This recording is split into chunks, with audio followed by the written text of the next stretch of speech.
اهلا، ازيكم عاملين ايه؟ ده فيديو جديد. الفيديو اللي لسه نازل على القناه من يومين ده انا المفروض ان نزلته الويك اند اللي فات، بس الظاهر كنت حاطه عنوان للفيديو مش عاجب الفيسبوك ولا مش عاجب مثلا الحكومات ولا ايه. فكان الفيديو موقوف، يعني ما كانش بيتشاف، فرحت حطيت واحد جديد. هو بس غيرت العنوان، سبحان الله، يعني الفيوز عليه بقت اعلى والناس بدأت تشوفه وبدأ يظهر للناس. انا ما اتاخرتش عليكم، انا زي ما قلت انا كل اسبوع يعني هحاول على كل اسبوع ان انا انزل فيديو. فانا نزلت بقى الاسبوع اللي فات، بس هو كان معمول له بلوك على البلاتفورم بتاع يوتيوب، مش عارفه ليه. يمكن عنوان انا كنت حاطه له عنوان، كنت حاطه تقريبا عدالة اجتماعية، فالظاهر الناس متضايقة قوي، يعني من ازاي اطالب بعدالة اجتماعية، يعني ازاي اطالب الناس كلها تبقى زي بعض ويبقى في عدل في المجتمع. فتقريبا العنوان ده ضايق الفيسبوك.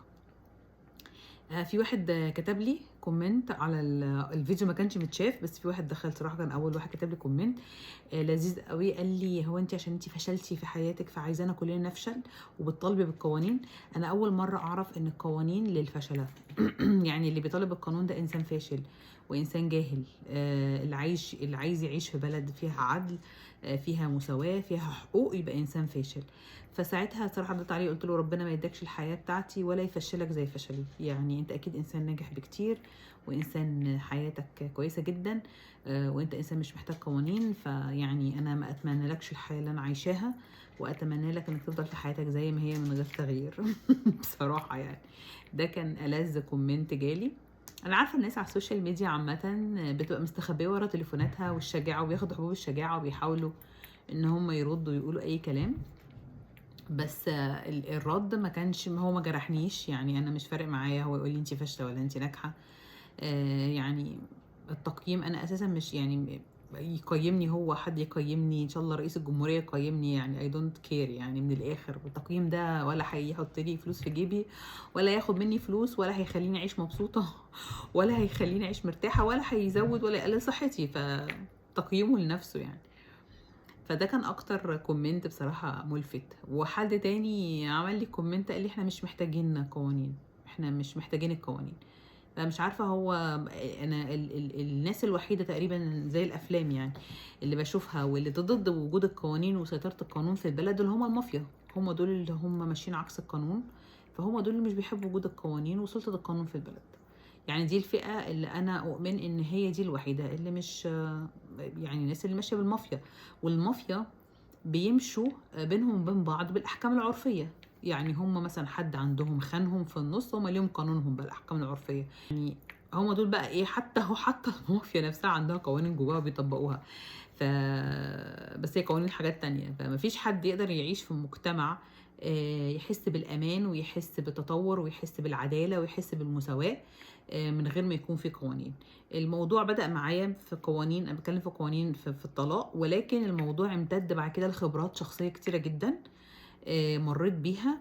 ولقيت ان لأما مفيش قوانين، لأما قوانين مش آه، يعني مش فيرم كده، لأما مفيش تطبيق للقوانين. يعني ما هو ممكن يكون القانون موجود بس مش ساري، وفي تجاوزات كتيرة جدا بتحصل، وانت عارف انا ابن مين وانا بنت مين وانا قريب مين وانا بشتغل ايه يعني في اكسبشن كتير، في استثناءات كتيرة. فالناس من كتر ما انت بتعمل استثناءات كتيرة، خلاص انت ضيعت قيمة القانون، يعني ضيعت قيمته، فما بقاش قانون. لان اي حاجة تستثنى وتستثنى كتير اكتر ما بتطبق، خلاص ما بقاش قانون موجود. فهي دي حقيقة اللي انا بحس فيها، هي دي المشكلة. طيب في حاجة كمان أنا كنت عايزة أتكلم فيها، وأنا بسأل الناس، يعني لو حد عنده رد على سؤالي يا ريت تجاوبوني في الكومنتات. يمكن أنا أكون عندي قصر، أنا مش مستوعبة كل حاجة، أنا مش فاهمة كل حاجة. بس هو ليه في مصر البطاقة الرقم القومي بتكتب فيها الدين؟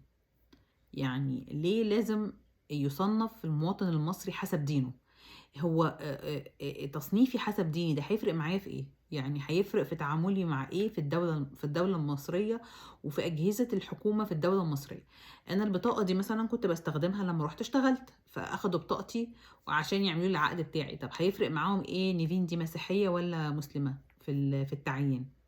لما اروح اطلع مثلا الرخصه، مثلا لما اروح اطلع حاجه من السجل المدني، اروح الشهر العقاري، اروح اي مصلحه حكوميه احب اطلع اي مستخرج، حتى لما اروح اطلع الباسبور.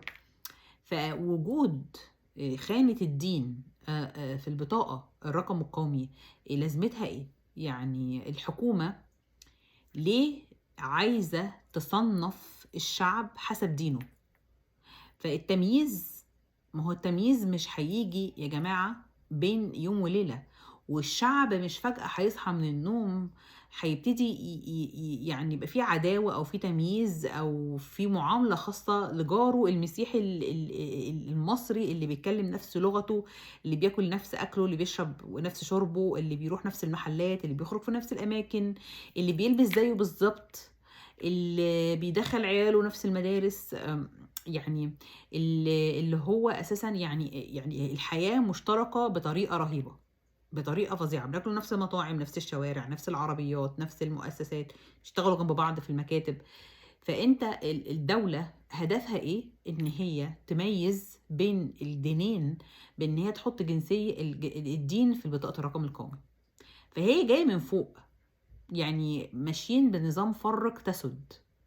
يعني فاحنا نحسس المسيحيين ان هم فئة منطوية، ان هم اقلية، ان هم خايفين قوي، فيبتدوا بقى يتقوقعوا على نفسهم، ويبتدوا ان هم ينزووا، ويبتدوا ان هم يلجأوا ان يكون ليهم رئيس، فالرئيس ده يبتدي ان هو يبقى ليه حكم عليهم، لان هم ما بيحسوش بالامان، او ما بيحسوش ان هم مسموعين في غير في اماكن معينة، الاماكن الدينية بتاعتهم او التجمعات المعينة.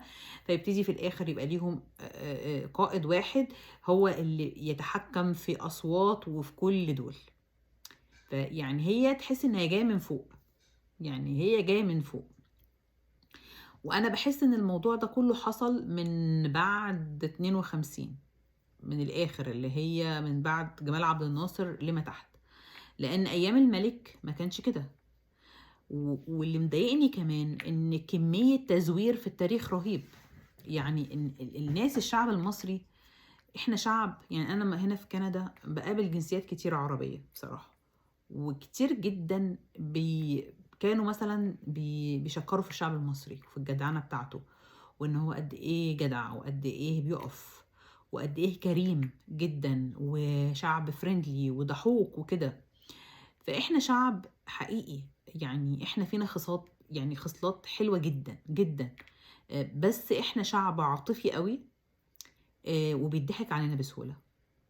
يعني حقيقي احنا يعني قاعدين شعب، احنا تم استعمارنا من زمان قوي، من زمان، من ايام الحملة الفرنسية والعدوان الثلاثي، وبعد كده بريطانيا، وبعد كده مسكت لما الجيش مسك البلد بقى حتى الآن. فاحنا شعب فعلا، يعني تحس ان احنا شعب ساذج، يعني احنا شعب على طول بيتم يعني استعماره، حقيقي لا يملك قراره بنفسه على مر عصور كتير جدا جدا جدا، لدرجة ان احنا بدأنا نتأقلم، وبدأناش نحس ان احنا مش مالكين قرارنا، وبدأنا نحس ان احنا عايشين عادي، وبدأنا نحب اللي بيحصل فينا، وبدأنا ان احنا نهاجم اللي يجي يقول لنا انتوا خلوا بالكم، انتوا مش عايشين احرار، خلي بالكم انتوا بيتم اضطهادكم، خلي بالكم انتوا بيتم سوء معاملتكم، انتوا ليكوا حقوق. بقينا بنهاجم الناس اللي زي دول. فكروني بقصة حصلت فعلا في أمريكا، وهي عقدة، يعني هي حاجة نفسية معروفة قوي، إن الإنسان بيبتدي يحب اللي بيعمل له أبيوز، اللي بيحب الأبيوزر.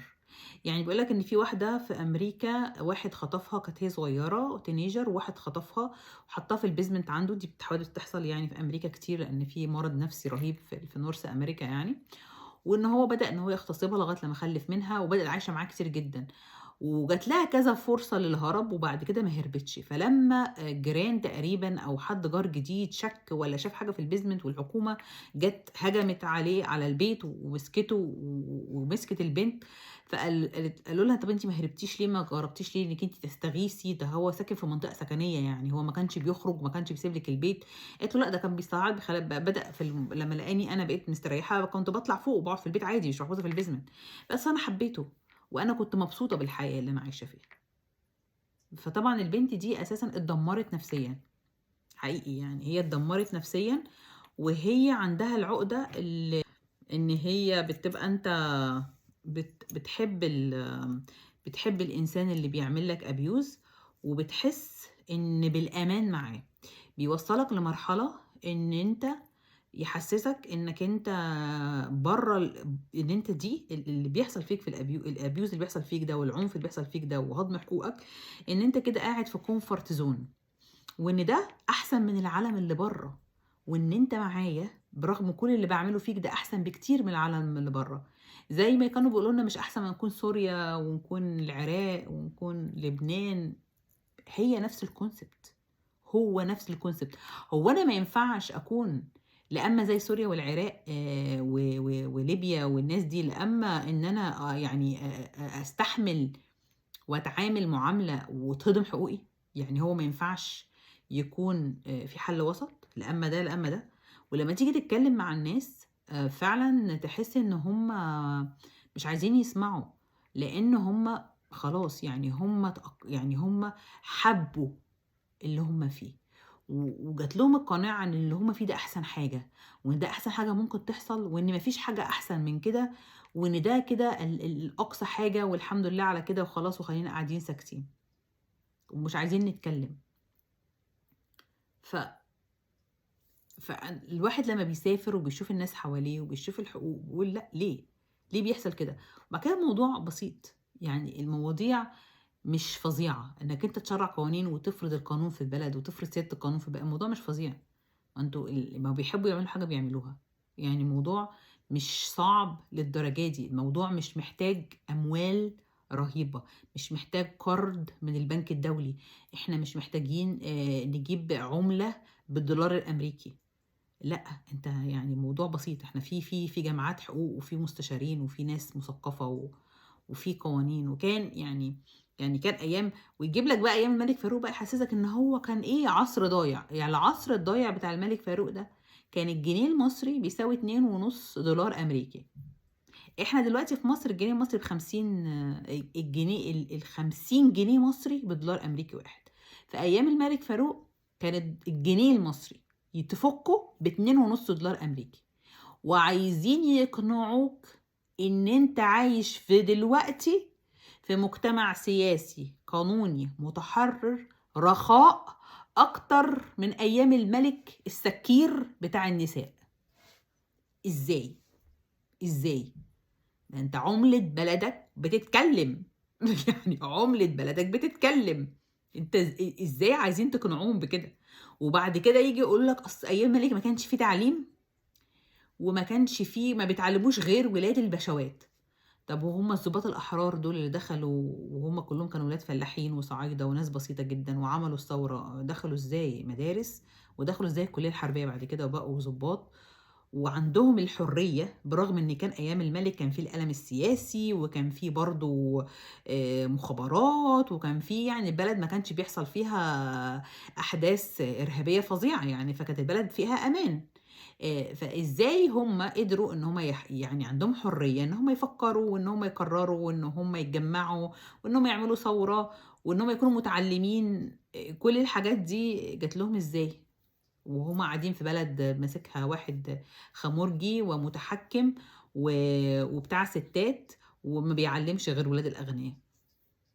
فتحس ان انت كمصري حتى تاريخك اتضحك عليك فيه، اتضحك عليك. وتلاقي افلام مصورين مسلسلات، هو للدرجة دي انتوا بتستعبطونا؟ للدرجة دي الشعب المصري احنا خلاص بقينا سذج قوي للدرجة دي؟ خلاص بقينا مغيبين للدرجة دي؟ يعني في اكتر من ان يجي جمال عبد الناصر وتيجي النكسة ويجي خسارة رهيبة وقرارات غلط ورا غلط ورا غلط، وما تعرفش مين اللي كان في الثورة، وما تعرفش ليه شالوا اللواء محمد نجيب اللي كان معاهم وبعد كده شالوه، ما تعرفش ليه اتقلب على عبد الحكيم عامر وتعرفش اخدوا الفلوس من الأمراء ووزعوها على بعض، والألماس كله والمجوهرات بتاعت الأميرات اتوزعت على مراتات الضباط الأحرار واللي سافر برا مصر واتنهب.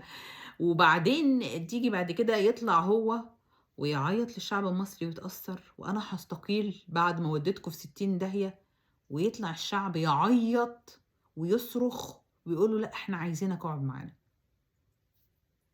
ازاي؟ ازاي؟ وفي عصره ده كان في معتقلات، واخد السياسيين وفك الاحزاب، لان كان في احزاب على الملك ايام الملك فاروق، وكان بيعتقل كل الناس، وحتى الفنانات اخدهم وشغلهم، سماهم ايه، تجنيد الفنانات. ويطلع يعيط، الناس كلها تطلع وراه وتعيط وتقول له لا احنا عايزينك تقعد معانا. ده ايه ده؟ ده ايه ده؟ فطبيعي تطور الطبيعي، النسل الطبيعي بتاع الناس، لما حد يقول لهم قوانين تيجي لهم ارتكارية، يقول لهم لا قوانين ايه، احنا مبسوطين قوي كده كده، احنا مش عايزين نبقى زي العراق وسوريا ولبنان، احنا عايزين نعيش كده مبسوطين، متهانين، متاكل حقنا، مهانين في بلدنا، بس احنا مبسوطين كده. ربنا خلقنا احرار، ما خلقناش عبيد. اشوفكم الفيديو الجاي.